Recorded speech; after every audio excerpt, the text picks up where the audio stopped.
You got to have your head on a swivel for Bill these days, huh? Well, I mean, It's amazing. It's amazing. As I said, Albert, there's a new cryptocurrency in the NFL, and it's called Billcoin. And I didn't see this one coming. I knew they had a ton of cap space, and they might be active, but not like the leader in the clubhouse by far and away. What do you owe this spending spree to, Albert Breer? Well, I think first of all, it's sort of a recognition that they hadn't drafted well a few years ago. And if you look at it, like 2015, 16, 17, 18, really just didn't do a good job, which is how this cap space was generated in the first place, because if you don't have anybody in your own roster to pay, then you're going to wind up with this sort of vacuum. I think it's partially that. I think it's an acknowledgement that they've messed up with even more recent draft picks like N'Keal Harry and the 2 tight ends they took last year, and that they need to move to fix those positions quickly. And then I think it's also just a acknowledgement that they're going to have to do things a little bit differently without Tom Brady as their quarterback. And I think over 20 years, they got in such a comfort zone where no matter what was going wrong, they could find a way to work around it. And whether, offensive line issues, Brady gets rid of the ball quicker.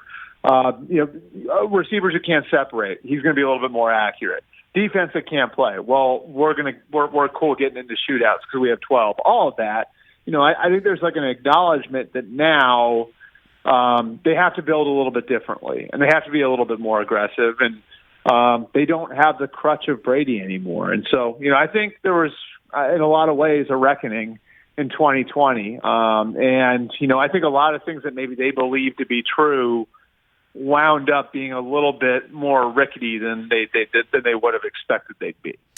And so, are they done? Like what more move? No. What other moves are remaining? Do you think? Yeah, I mean, I'll give you Leonard Fournette's name. I know he's one they've kicked tires on, and I think they're in it with the Bucs and the Seahawks on him.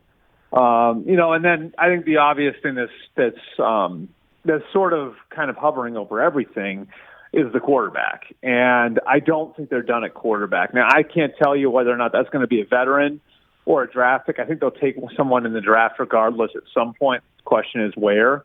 But I think that they definitely, if Jimmy Garoppolo were to become available, they would definitely be involved in that. Who knows what's going to happen with Deshaun Watson or Russell Wilson. And then if this isn't taken care of by the draft, I think you probably look at them taking someone somewhere in the first 3 rounds. And maybe if they fall in love with one of the guys in the first round. I don't think it's any surprise that Cam Newton's back for 2020. They felt like he was very hamstrung by what was around him last year and wanted to give him another chance. I felt like all along what would be the real surprise is if they brought him back without any real competition. So I think the real competition is coming. The question is going to be from where. Hey, you watched all the way to the end. Thanks for that. Watch more right here.